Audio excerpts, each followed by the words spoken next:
Hi guys, welcome back.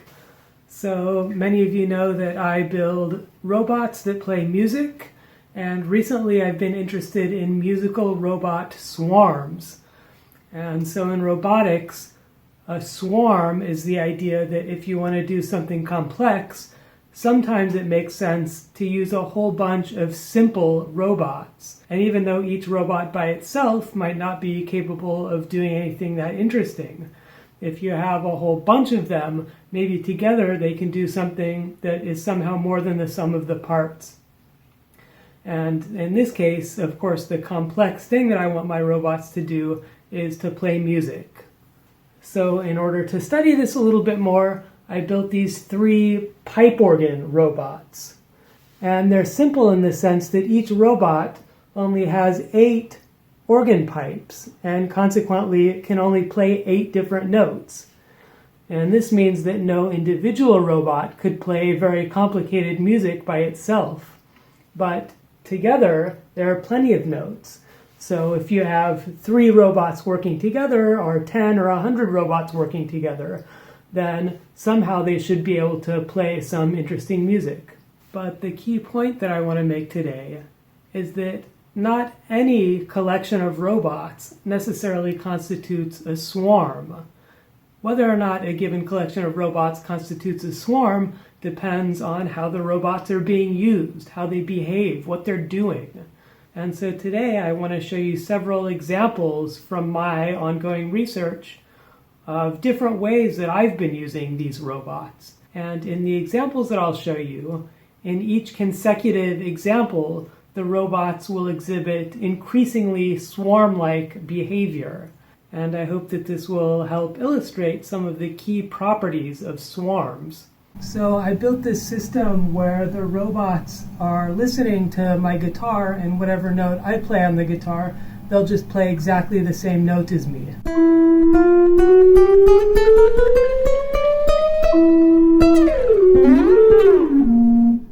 And I'm calling this the Metheny system because Metheny did something very similar to this, and I'll put a link below so that you can look that up.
So although this is fun to play music with, the problem with this system, at least from the standpoint of my research, is that when the robots are used this way, they really fail to meet any definition of a swarm. And there are a couple of reasons for that. First of all, this system isn't decentralized. And what I didn't tell you is that my laptop is involved in this setup.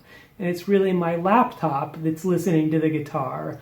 And my laptop is figuring out what notes I play, and then it's just telling the robots which notes they should play. So really the laptop is doing all the computation. And if you want to think about it this way, the system as a whole is more behaving just as a single robot with one centralized brain, which is my laptop. And in a swarm, what we want is for the computation to be distributed or to be spread out kind of amongst all of the different robots. A second reason why this setup doesn't really constitute a swarm is that the robots here aren't really behaving autonomously. They're not really making any decisions about what notes they should be playing. They just play whatever note I play. And so in that sense, it's not really that different than just playing a pipe organ by pressing buttons on a keyboard. This is sort of a more complicated version of that. But still at its heart, I'm just telling the robots exactly which notes they should play, and they're kind of stupidly playing those notes without making any of their own decisions. So I built a new system. So this system is different in a few key ways from the previous system.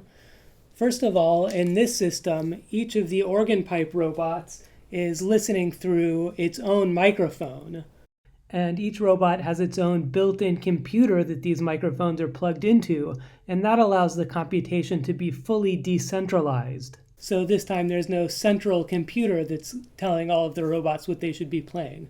The second way that this system is different is that this time the robots, rather than playing the same note that they hear, they'll always try to play some notes that are complementary to what they hear. So this time they're listening to the glockenspiel instead of the guitar, and whenever I play a note here, they'll try to play some other notes that somehow go along with the note that I played.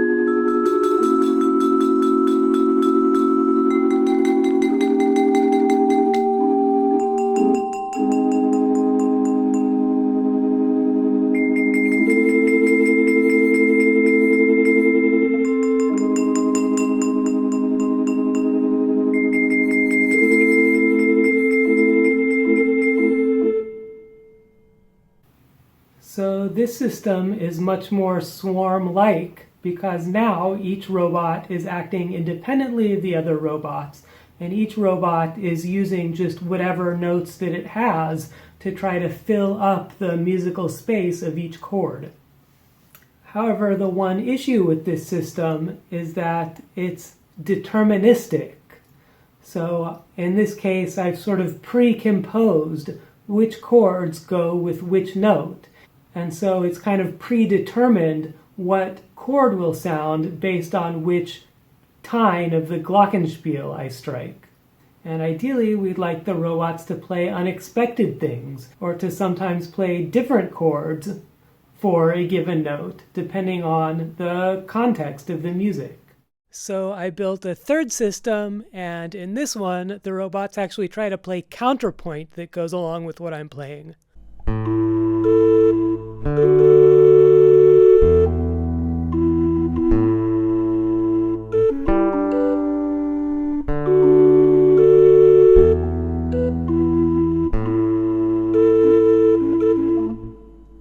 So this one uses some fancy machine learning thing, and the way that that works is that I showed the robots a bunch of examples of music for 4 voices by Bach.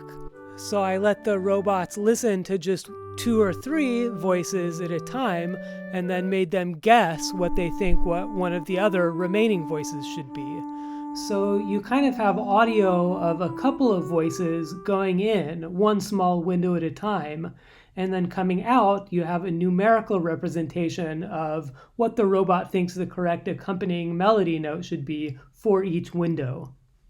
But of course, there is no right answer. It's fuzzy and probabilistic. But hopefully, if you play the robots enough examples, then maybe eventually they should just sort of get the hang of it, even if I might not always know what output they would produce for a given input. And then the robot, of course, will only play that note if it actually has an organ pipe with that pitch. And so this system has a couple of nice properties. One of them is self-organization, because if I play one note on the guitar, the robots will spontaneously self-organize into a chord so that they play a whole chord to accompany me.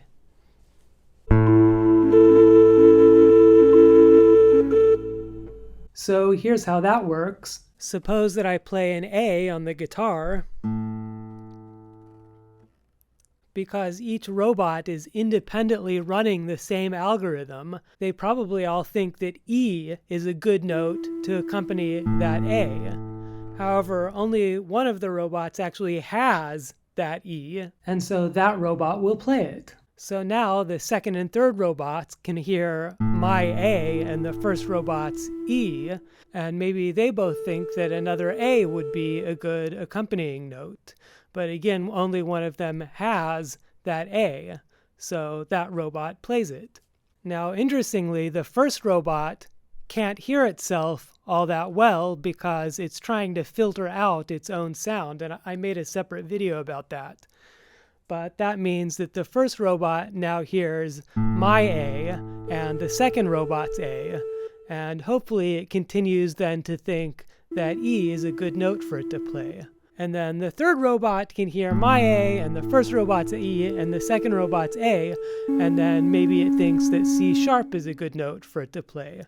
And so by some miracle, in this case, this robot actually does have that note, so it plays it. And so in that way, you end up with an entire A major chord. But the difference between this and the previous system is that in this system, that A major chord isn't programmed in anywhere. The robots don't have any explicit representation of chords. Each robot is just independently trying to play whatever note it thinks should go along with whatever it hears. And so the chord just kind of emerges out of this process.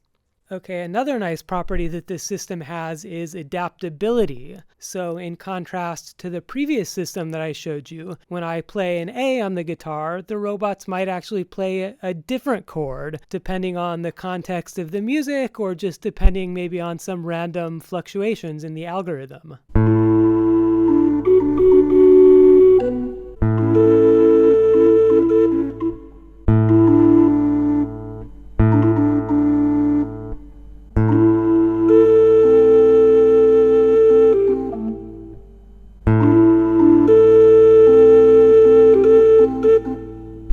So in this way, the robots can actually adapt or change what they play based on the situation instead of just kind of dumbly playing some pre-programmed or pre-composed chords. And so one final nice property of this system is it actually works really well with chords, even though that's not exactly what it was designed to do.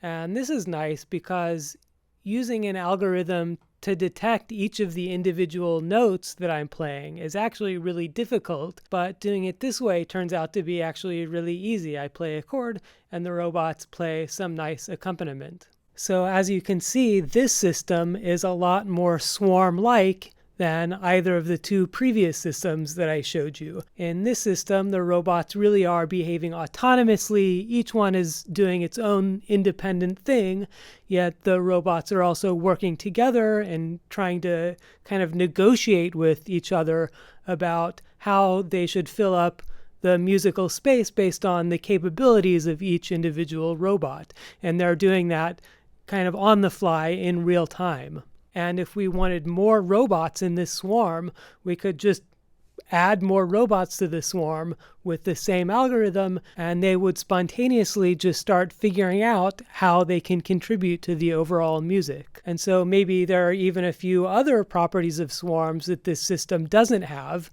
And in my ongoing research, I'm still very much in the process of looking at some of those properties and how we can make these robots display them.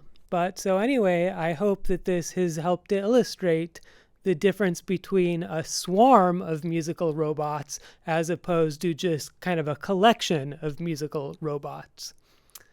But yeah, anyway, I think that's all I have to say about that for now.